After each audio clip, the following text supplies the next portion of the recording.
It was 3:12 a.m. when the sound of shattering glass ripped through the silence of the night. Ethan Carter bolted upright in bed, his heart pounding so hard it felt like it might burst through his chest.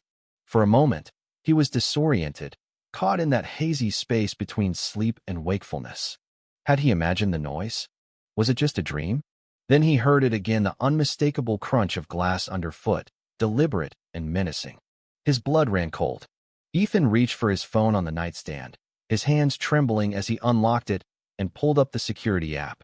His home was equipped with a state-of-the-art security system, motion detectors, cameras in every room, even infrared sensors. Everything was synced directly to his phone. But as he watched the live feed, his stomach dropped. 3 men in dark uniforms were moving through his living room.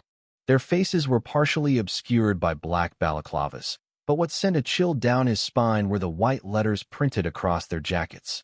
HOA. Homeowners Association. Ethan's mind raced. Why would HOA officers be in his house at this hour? He sat up, trying to make sense of it, but then he heard their voices, cold, deliberate, and filled with intent. "Get the safe," one of them growled. "He's got to have cash somewhere. This guy thinks he's smarter than the HOA. He's about to learn." Fear and confusion washed over Ethan. This wasn't some routine HOA check about a noise complaint or unapproved exterior paint. This was a home invasion. And worse, it was targeted. They knew he had a safe. They knew where it was. This wasn't random. Ethan slipped out of bed as quietly as he could, his heart hammering in his chest.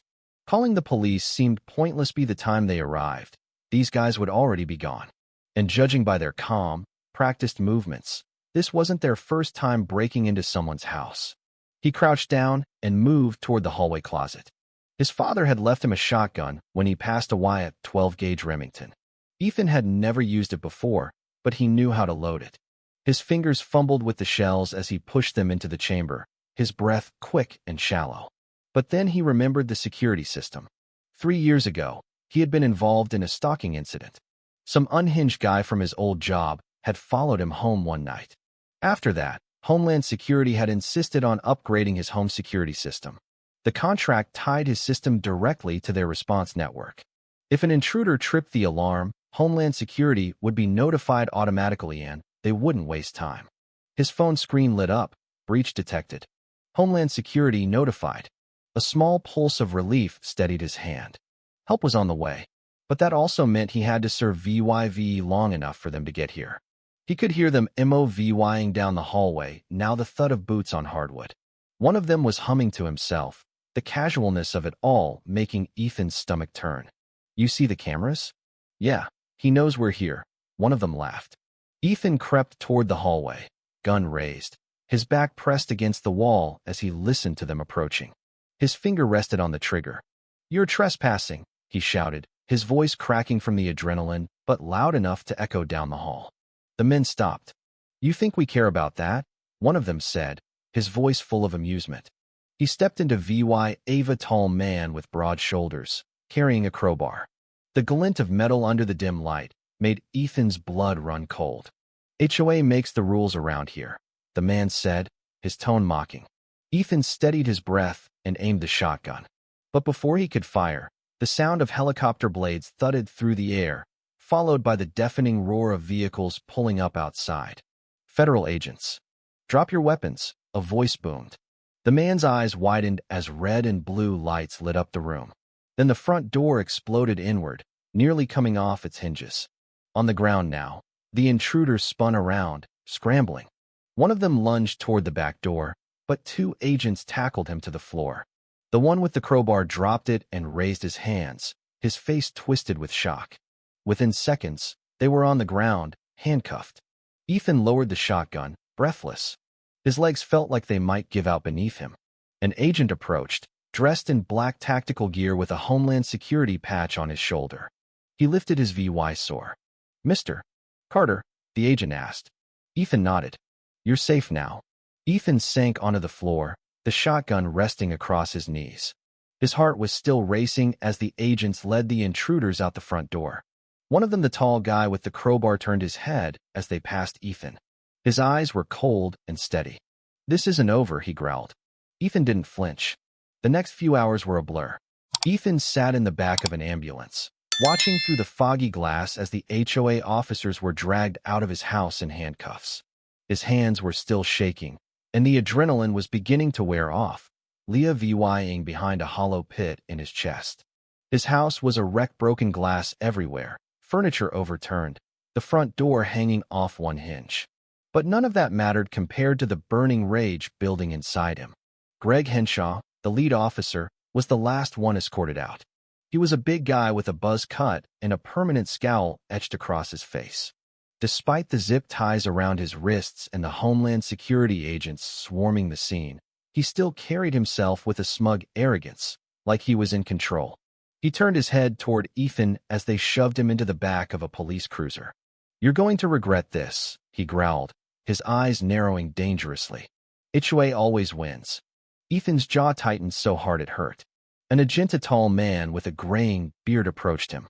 He wore a Homeland Security vest over tactical gear, and his face was lined with the kind of exhaustion that only comes from years of seeing the worst in people. "Mr.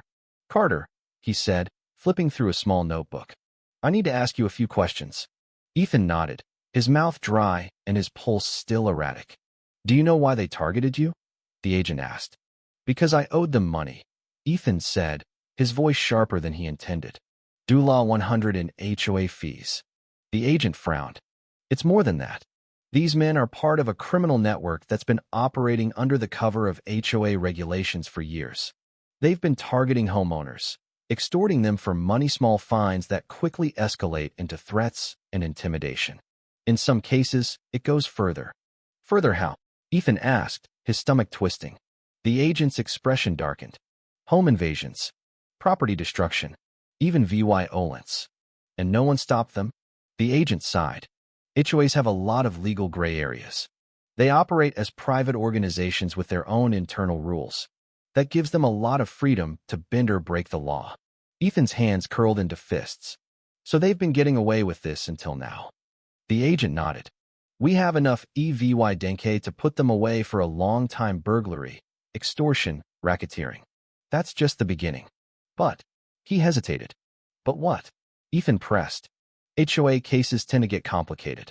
Their lawyers are aggressive. They'll push back hard. There's a chance some of these charges might not stick."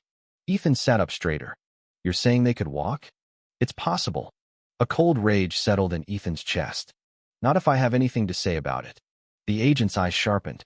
"What are you planning to do?" Ethan shook his head. "I'm not letting this slide. They broke into my house. They threatened me. They can't just walk away because of legal loopholes." The agent's gaze lingered on him for a long moment. "Be careful, Mr. Carter. These guys are dangerous." Ethan's voice was hard. "Yeah, so am I." 2 days later, Ethan sat across from his lawyer, Sarah Cole, in her sleek downtown office. Sarah was sharp and ruthless, the kind of attorney who made judges nervous. Her dark hair was pulled back into a tight ponytail, and her tailored suit made her look like she belonged in a courtroom, not a glass-walled office. "They broke into your house," she said, flipping through a stack of papers. "We have audio recordings, security footage, and eyewitness testimony. That's more than enough for a convoy tie-in." "That's not enough," Ethan said. Sarah raised an eyebrow. "Excuse me. I want them destroyed," Ethan said, his voice ice cold. "I want them in prison for the rest of their lives. I want their HOA license revoked. I want them to lose everything." Sarah's eyes gleamed. "Good. I was hoping you'd say that." She slid a folder across the table. "We're filing charges for armed robbery, home invasion, conspiracy, and extortion. That alone could get them 20 years. But I've also dug into their HOA records. Turns out, they've been embezzling money from the HOA fund for years. That opens the door to federal fraud charges." "How long would that add?" Ethan asked. "Another 20 years. Minimum." Ethan leaned back, exhaling slowly. "Perfect." Sarah studied him for a moment. "You're sure about this? You're not worried about retaliation?" Ethan's voice was steady. "They already retaliated. This time, it's my turn." The trial began 2 weeks later. Greg Henshaw and the other officers sat in the defendant's box, wearing dark suits and carefully neutral expressions. Greg had shaved his head, and his eyes were cold and flat. The prosecutor laid out the case methodically: the illegal fines, the threats, the break-in, the security footage. Every damning piece of evidence was shown to the jury. The security camera footage was the nail in the coffin, the moment when Greg's face was clearly visible as he ordered his men to get the safe. Greg's lawyer tried to argue that it was a misunderstanding. They believed they were enforcing HOA rules, he said smoothly. Mr. Carter had a history of unpaid fines and noncompliance. The prosecutor leaned forward. So HOA rules include breaking and entering? Assault? Threats? Greg's lawyer hesitated. Greg's expression never changed. He sat there, stone-faced, like this was all beneath him. Finally, Greg took the stand. He smiled faintly as he adjusted the microphone. We were doing our jobs, he said.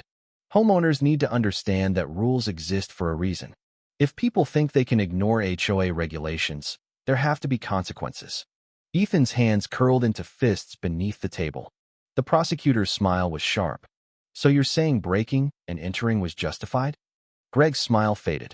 He opened his mouth, but the prosecutor cut him off. Because last time I checked, armed robbery isn't listed in the HOA bylaws. Greg's mouth snapped shut. The jury murmured among themselves. Ethan watched as Greg's shoulders tensed, his cockiness slipping away. He smiled. Good. After the court adjourned, Greg was escorted out by 2 guards. He locked eyes with Ethan as he passed, his expression a mix of rage and humiliation. This isn't over, he said under his breath. Ethan smiled thinly. Yeah, it is. 2 days later, Sarah called him. It's done, she said.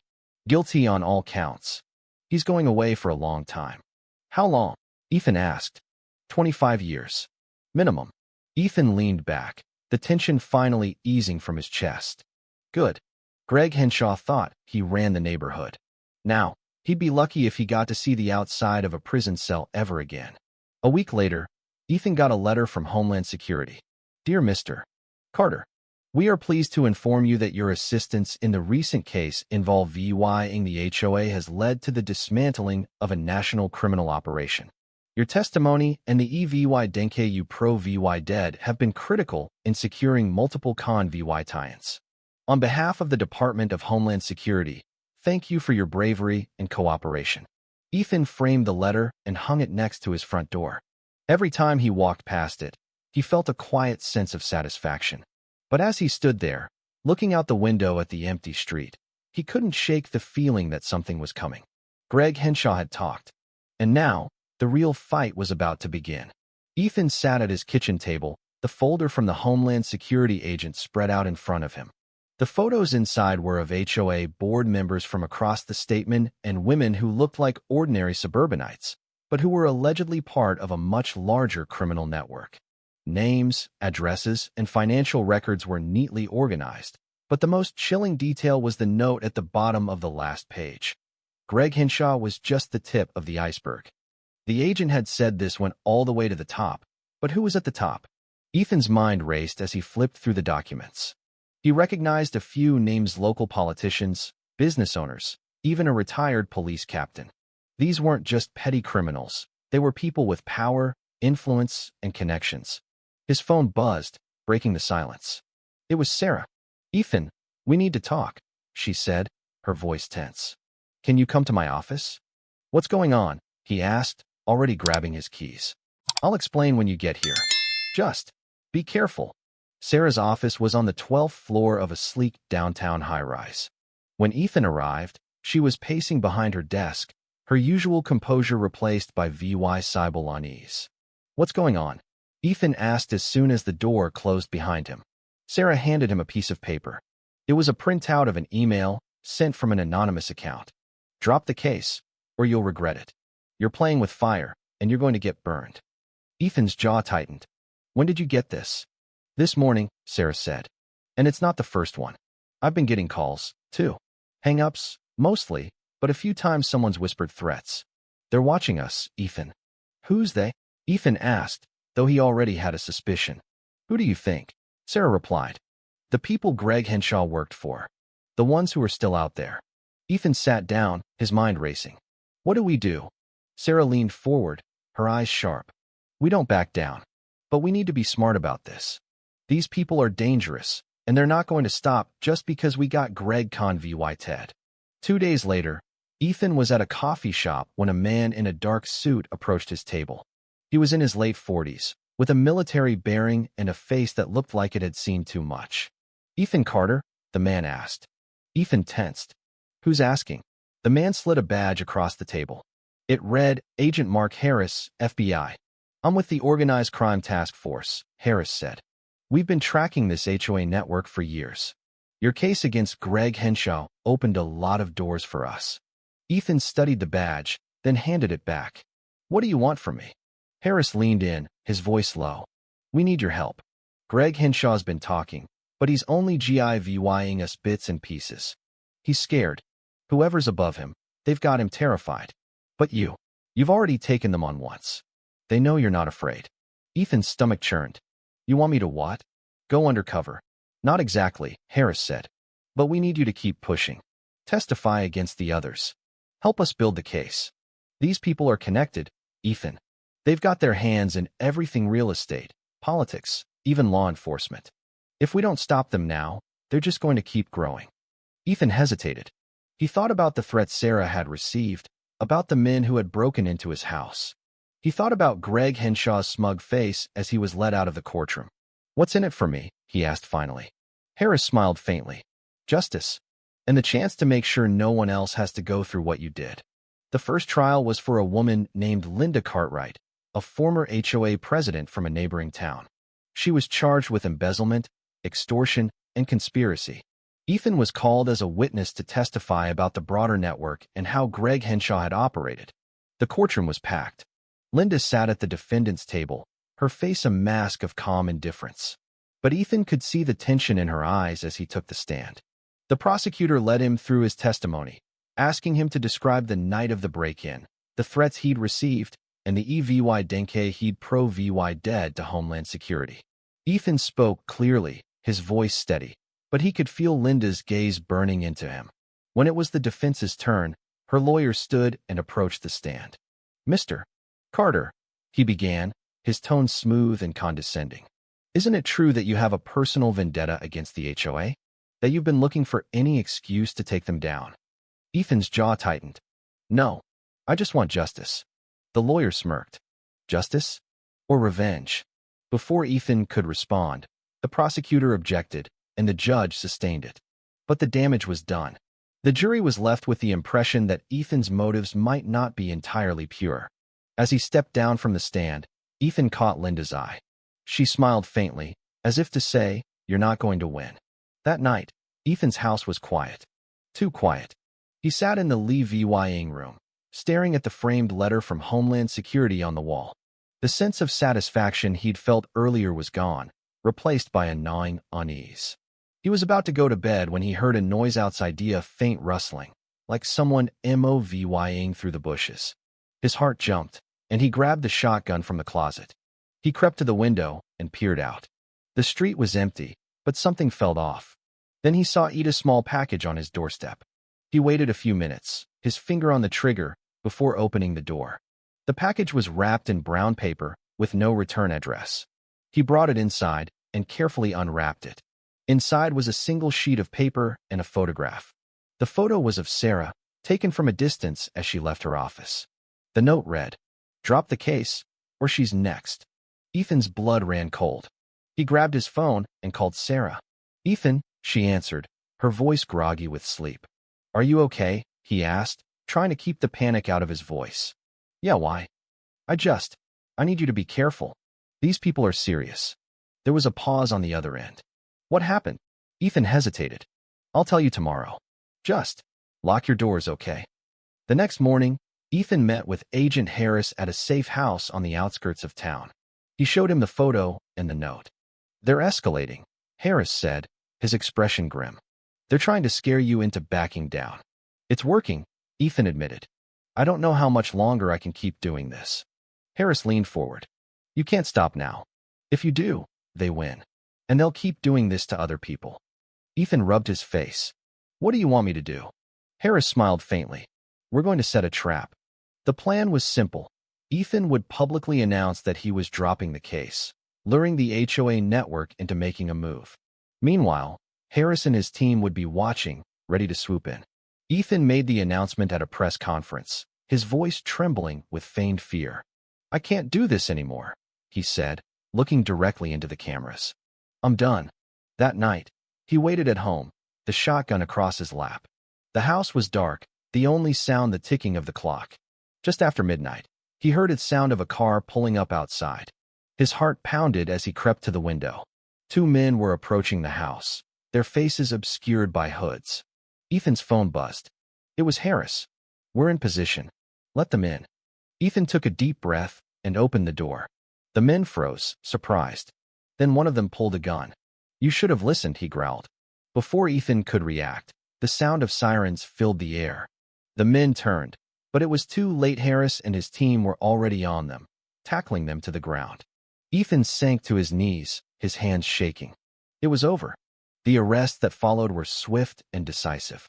With the EVY Denke gathered from the trap, Harris's team was able to take down the entire HOA network, from the low-level enforcers to the powerful figures at the top. Ethan watched from the sidelines as the trials unfolded, one after another. Each VY tie-in felt like a small VY Tory, but the weight of everything he'd been through still hung over him. One night, as he sat in his Lee VYing room, the framed letter from Homeland Security caught his eye. He smiled faintly. "Brave," he murmured. "Yeah, I guess I was." Months later, Ethan was working in his front yard when a car pulled up. It was Sarah. "Hey," she said, stepping out. "I thought you might want to know Linda Cartwright was VY Ted today. Life in prison." Ethan nodded, a sense of closure settling over him. "Good." Sarah hesitated. "What are you going to do now?" Ethan looked out at the quiet street. "I don't know. Maybe move. Start over." Sarah smiled. "You deserve it." As she drove away, Ethan stood there for a long time, the breeze rustling through the trees. For the first time in months, he felt at peace. The fight was over, and he had won. If you were the one in this story, how would you react?